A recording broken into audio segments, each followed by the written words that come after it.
আজ ছিন্নমস্তা কালীবাড়ি ওয়েলফেয়ার সোসাইটির উদ্যোগে বন মহোৎসব এবং বৃক্ষরোপণ কর্মসূচি পালিত হয়। অনুষ্ঠান পরিচালন করেন প্রাক্তন শিক্ষক প্রণয় কান্তি সেন এবং ওনার সহধর্মিণী প্রাক্তন শিক্ষিকা ফাল্গুনী সেন। অনুষ্ঠানে উপস্থিত ছিলেন রামকমল উচ্চ মাধ্যমিক বিদ্যালয়ের প্রধান শিক্ষিকা পাঞ্চালী ভট্টাচার্য, স্কুলের ছাত্রছাত্রী এবং ছিন্নমস্তা কালীবাড়ি কমিটির কোষাধ্যক্ষ অরবিন্দ চন্দ্র দে ও বিশ্বজিৎ গোস্বামী প্রমুখ।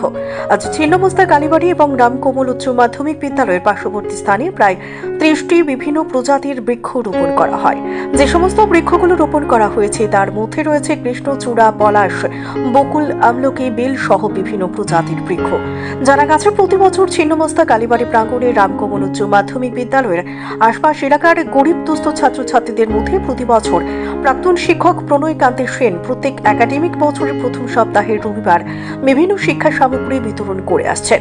এছাড়া প্রতি বছর হাফ ইয়ারলি পরীক্ষা শেষ হওয়ার পর শিক্ষা সামগ্রী বিতরণ করা হয় প্রাক্তন শিক্ষকের তরফ থেকে। বছরে দুবার প্রাক্তন শিক্ষক প্রণয় কান্তি সেন নিজের উদ্যোগে শিক্ষা সামগ্রী বিতরণ করে থাকে।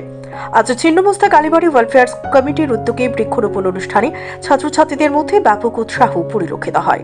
স্কুলের প্রধান শিক্ষিকা পাঞ্চালী ভট্টাচার্য ছাত্রছাত্রীদের উদ্দেশ্যে বললেন, এই গাছগুলিকে রক্ষা করা এবং দেখে শুনে রাখা ছাত্রছাত্রীদের দায়িত্ব, তারা যেন গাছগুলির যত্ন করেন। এছাড়া প্রধান শিক্ষিকা বলেন, গাছগুলো বড় হলে গাছগুলো থেকে এলাকার লোকেরাই উপকৃত হবেন।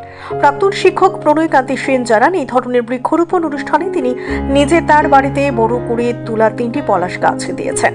আজ বৃক্ষরোপণ অনুষ্ঠানে মোট যে 30টি বৃক্ষ রোপণ করা হয়েছে তা বড় হওয়া পর্যন্ত এলাকাবাসীর দায়িত্ব বৃক্ষগুলিকে দেখে রাখার।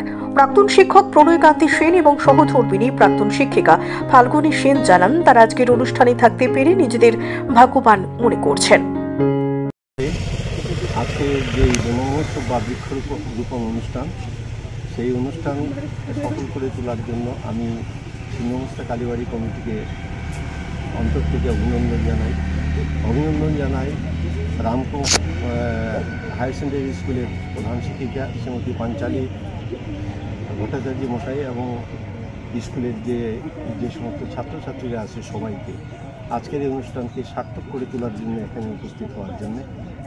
অ্যাকচুয়ালি বৃক্ষরোপণ অনুষ্ঠান করার মূল উদ্দেশ্য হচ্ছে প্রকৃতির কাছ থেকে আমরা যেগুলো ছিনিয়ে নিয়েছি, অর্থাৎ প্রকৃতির বনটাকে আমরা প্রকৃতির কাছ থেকে, প্রকৃতি মার কাছ থেকে আমরা ছিনিয়ে নিয়েছি।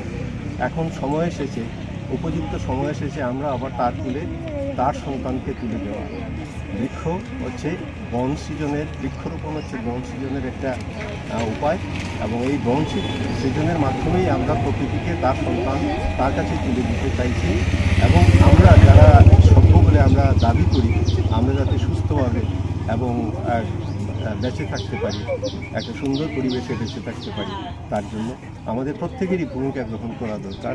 ছাত্রছাত্রীরা যারা আসো, তারা যখন আস্তে আস্তে বড় হবে, এগুলো খেয়াল রাখবে যে এই যে জায়গাটাতে আমরা দাঁড়িয়ে আছি, আজকের থেকে 200 বছর আগে একটা বন ছিল, জঙ্গল ছিল, কিন্তু আজকে আমরা বসতি গ্রহণ করায় এখানে সমস্ত জঙ্গল আর নেই। তাই এখানেও আমাদের জঙ্গল সৃষ্টি করা দরকার, বন সৃষ্টি করার, তার জন্যই এই উদ্যোগ। আমি সবাইকে ধন্যবাদ, এরকম তোরা নিজেদের মধ্যে উদ্যোগটা রাখবে এবং যে গাছগুলো আজকে আমরা লাগালাম সবগুলো গাছই যেন আমরা প্রত্যেকে সম্মিলিতভাবে রক্ষা করার দায়িত্ব গ্রহণ করি, সেই প্রতিজ্ঞা এখানে করতে হবে। সবাইকে ধন্যবাদ। আমার সংবাদ মাধ্যমের যারা উপস্থিত আছেন বন্ধুগণ, আমি ওনাদেরকে ধন্যবাদ জানাই আজকে এই প্রোগ্রামটাকে সার্থক করে তোলার জন্য। ওনাদের একটা যথেষ্ট ভূমিকা রয়েছে।